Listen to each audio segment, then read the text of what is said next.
Hey there! Welcome back to Reddit Dating, best channel for cheating stories. Make sure to like and subscribe the channel for more spicy stories. Confronted my wife on New Year's morning.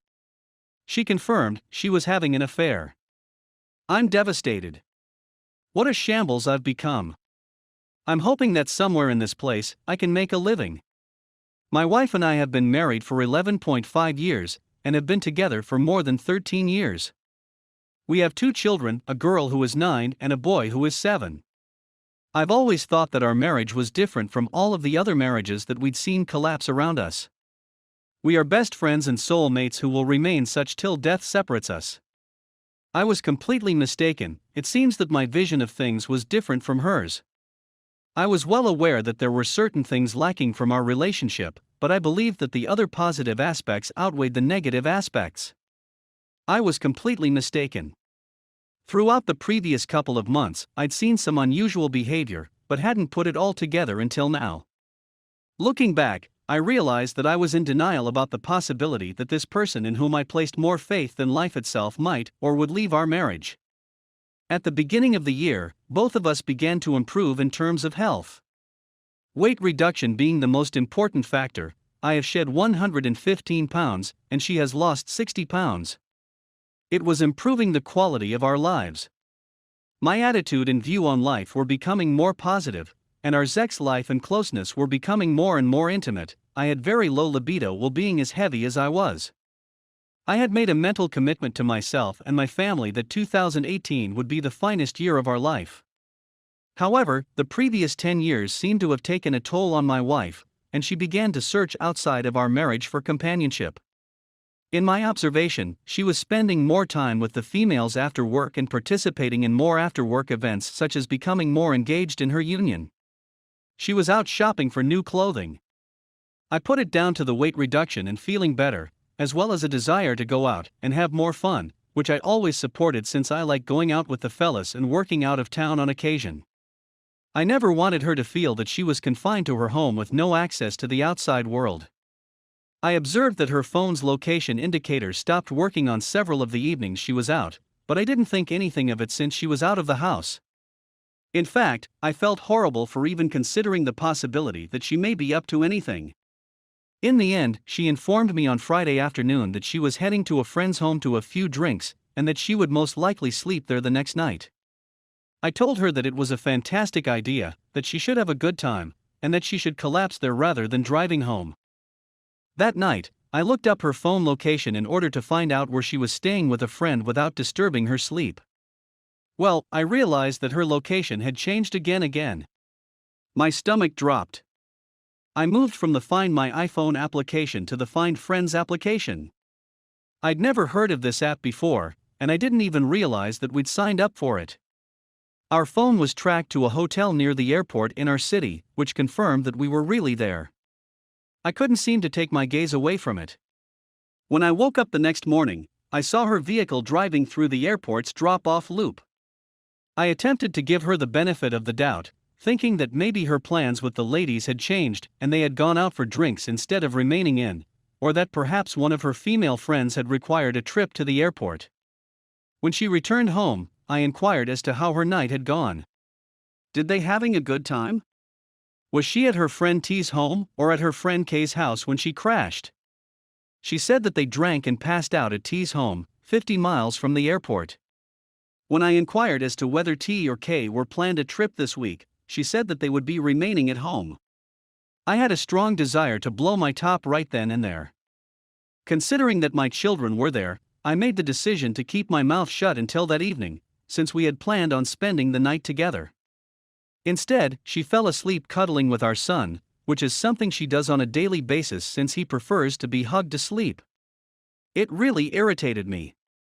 I couldn't get it out of my head, so I began spying on everything. I discovered a pair of panties in her handbag that I had never seen before, as well as a bottle of KY in her bathroom bag, which we had never used before. After which I retrieved her phone from the nightstand in my son's room. When she was still asleep, my spirit had been destroyed, and I discovered messages, some of which were graphic, and Snapchat discussions. She confessed her feelings for him. I discovered mobile phone calls on our invoices that had been made as far back as October 31. There are so many of these, and they are all long 1 to 3 hour chats. That night, I didn't get a wink of sleep. I waited until the next morning, New Year's Eve, when I could go into a portion of the home where there were no children, and then I asked her whether anybody else had heard about her new partner. She was taken aback, but she explained that only her buddy Kay was aware of it. She had kept the information hidden from her other friends and family members. She informed me that he was a guy she had met via her union committees, and that he was married as well, which I found out later. Her response was that she couldn't give me his name. I informed her that I would be going for the day, and that I was unsure when I would return. I drove to my workplace, purchased a bottle of whiskey, and proceeded to drink the whole bottle of Jack Daniels, straight from the bottle, while watching my Buffalo Bills advance to the postseason for the first time in 17 years. What a bittersweet day it has been. I was also able to piece together enough information from his social media handles, which were not his actual identities, to figure out who he was and who his wife was, as well as get his wife's mobile phone number from a website on which she was posted. I quickly sent a text message to his wife. She was accompanying him on vacation, and my wife dropped him off at the airport so that she could meet him at their destination.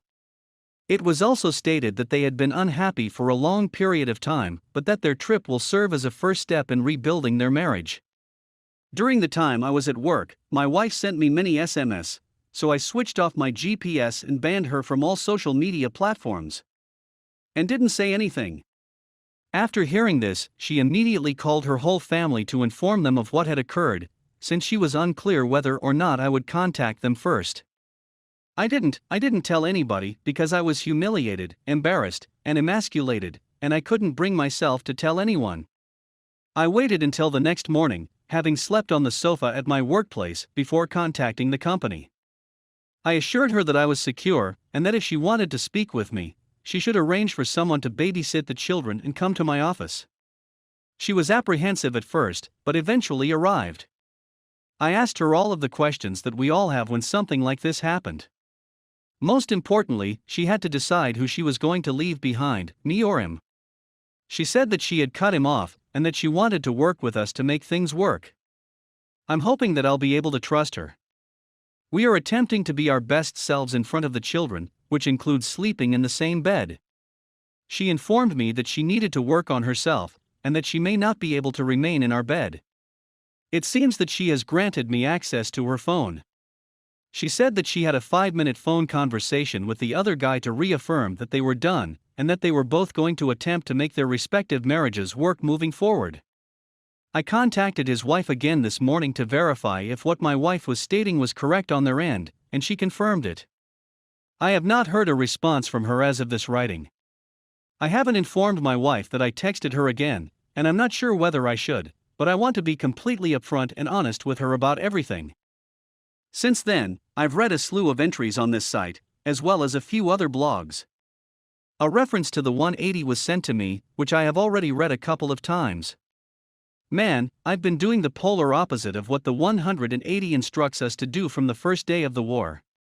That is what has brought me to this blog post and the questions that I am asking myself. I really want to salvage our marriage, and she has expressed the same desire to me, despite the fact that I do not trust a word she says. I am just relying on faith at this point. She said that she would look up phone numbers for counselors and therapists for us today. Individual treatment is followed by couples therapy. For those of you who have reconciled, did you immediately execute the 180-degree turn, or did you wait a while? It seems to be really difficult.